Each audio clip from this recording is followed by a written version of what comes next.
Howdy YouTube, I'm back again.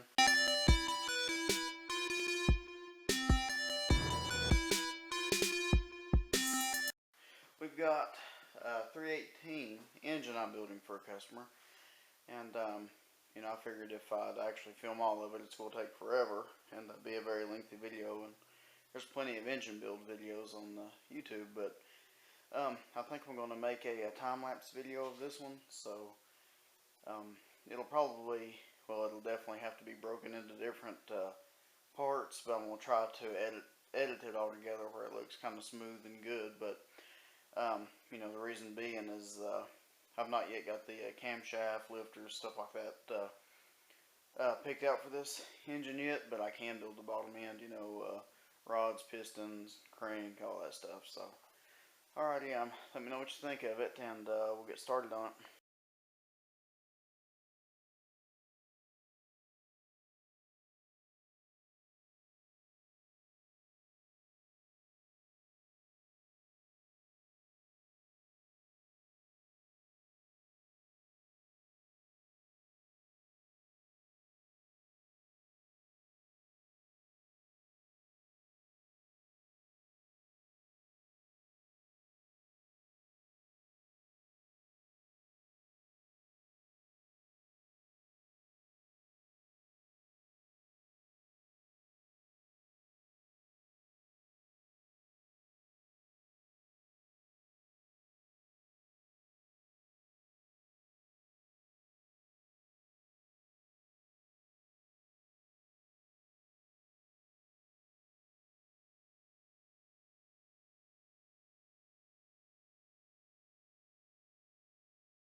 goes together. Oh crap!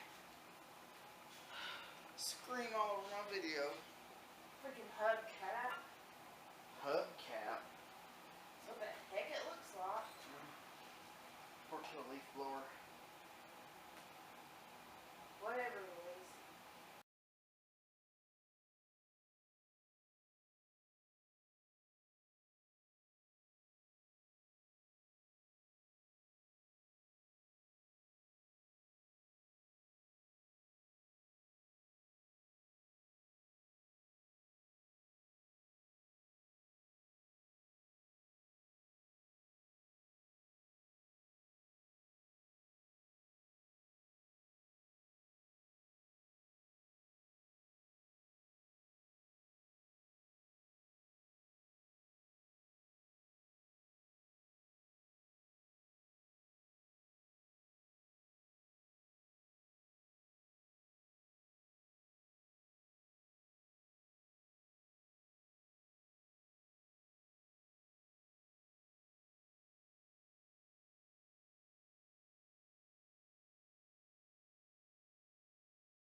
Alright, I'm doing everything else kind of in like a time-lapse motion, but I just wanted to show you the process of what I was actually doing it. Before I started this, I'd check the ring end gap for every set of rings for each cylinder it was designated to, and all that checked out good. You know, check the main bearing clearance, rod bearing clearance, and all that stuff. But anyway, so I've already got the rings on here, but what I'm going to do is stagger all the rings. You know, you will notice the oil control rings.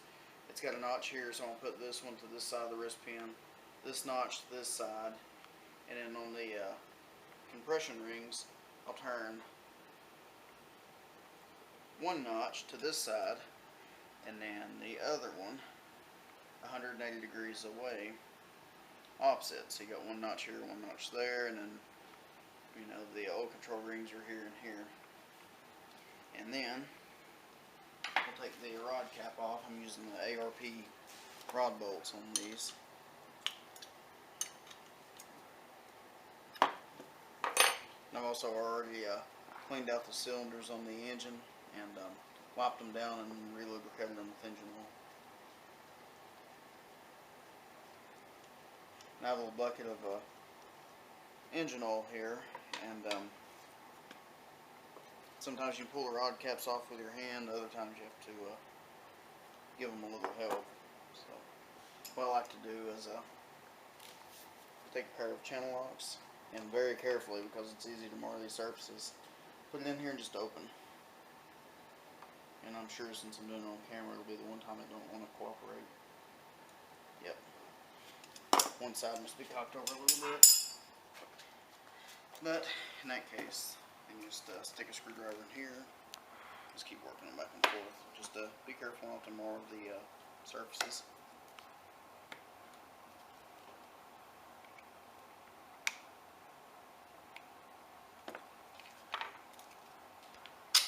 There we go. One side's cocked just a couple thousandths of an inch more than the other one, it'll fight you. But you know, then the mating surfaces where the rods meet, I want to make sure that's all clean and no debris that'll cause it to run funny. Then I will wipe all the oil film or anything else that might be where the bearing insert will ride.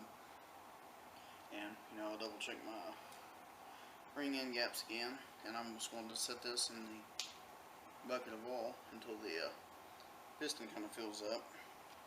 That way the oil will get behind the rings, all throughout the wrist pin and everything. It'll just, you know, make startup a lot easier. So I'll just work the wrist pin and the rod back and forth. Get everything lubricated pretty good. Never can have too much oil when they start, or dry start. So now we're going to take our rod bearing insert and wipe it off front and back, and like I say, you want to make sure that there's, where the bearing goes into the rod, you want to make sure that there's nothing, grease, oil, dirt, anything on the back, because the clearance on these rods are very tight anyways, and anything behind it will push this rod up, and then that could result in a spun rod bearing if it actually touches a crank with no film of oil between the bearing and the crankshaft. So anyways, you know, you just put that in there, slide it in, just make sure it's seated in good. We've got our engine assembly lube, so I'll be very generous while putting that in there and just smear it out where it's even. But as soon as I tighten the rod cap down, it's going to squirt everywhere anyways. So, and with the rod cap, you want to do the same thing. I've already done it, but I'm very particular when I do this stuff. So some of these steps I'll do several times. We just want to wipe the back of the insert down, and you know, of course, if you notice, it's got a little tang right here and a tang right there, so we'll push it in there, and there'll be a tight fit. Just make sure everything's seated in. And on the rod bearings, the thing to remember is the locking tang right here and the locking tang right there, they'll always go together. So if you're ever confused about how the rod cap goes on, and that applies, as far as I know, to any engine ever made. You just coat this side with assembly lube. Now that our piston's been soaking there a few minutes, we'll take him out, drain him. This is a very messy process, so you want to lay down a lot of cardboard, usually I use, because it absorbs oil pretty good. Drain as much of that as you can. Well, to a point, you won't sit here all out with that stupid thing dripping, but you get the idea. We'll come over here to our piston ring compressor, and we'll back him off there so it'll fit. And the whole time we are loading the piston, we want to keep an eye and make sure our ring end gaps haven't moved a whole lot. Because what you don't want to do is you don't want to have these ring gaps line up in a straight line, and that'll cause for a lot of excessive blow by, because you know, whenever combustion happens, it'll just be blowing straight through, but still. And you'll gently lay this in here. You don't want to twist it and turn it, because like I say again, you'll risk turning your rings to a direction you don't want them in.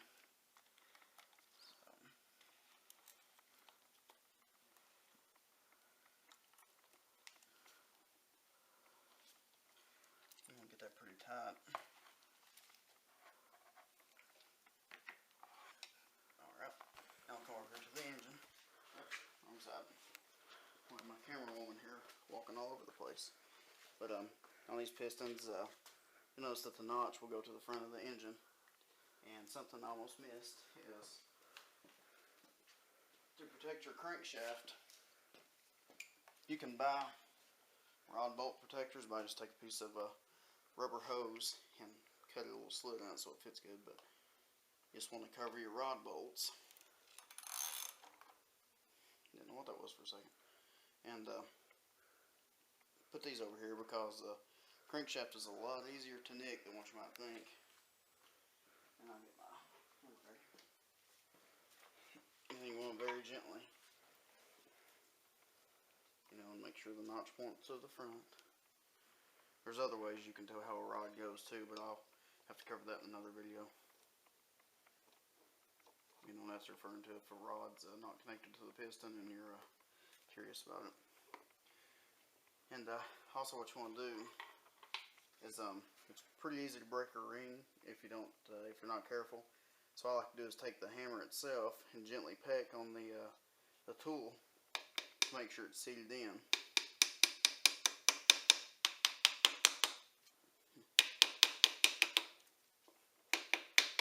Make sure everything's flush, and then you'll take the wooden part of the hammer handle and gently start driving the piston in. And once the rod kind of gets close to the crankshaft, you want to kind of guide it in, and also you want to point your crankshaft where it's the farthest away from your rod, connecting rod.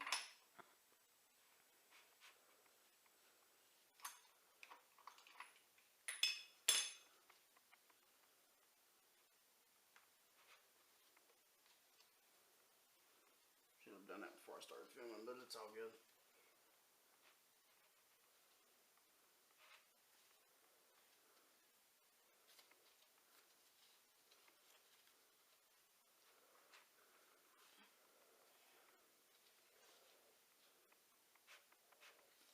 Alright, now we'll keep packing this in slowly and gently.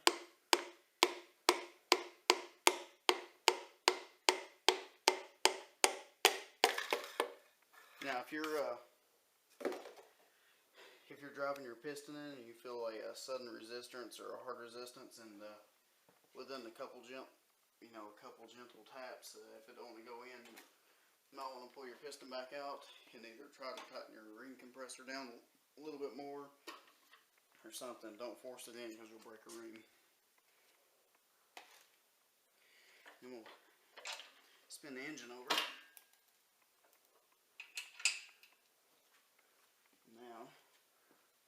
Now we can see the rod and stuff better. We'll keep gently guiding it in one at a time. Being careful not to nick the crankshaft.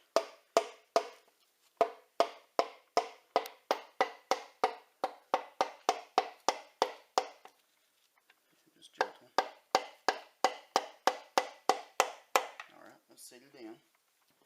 Then we'll take a pair of needle nose pliers and pull these protective tubes off.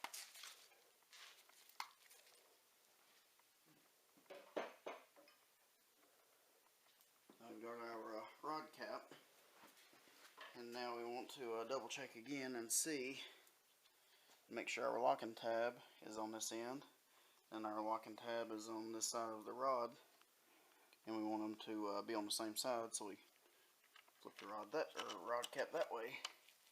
Put it down, and right now you'll notice in my video I've just been running these rod nuts down with my cordless drill just to make things simple, but here in a second I'm going to go over them. These are ARP studs, 3/8 size, and they torque on 45 foot-pounds, so I probably torque them on 47 just to be on the safe side. You want to run these down in increments. You don't want to run one side down all the way because you'll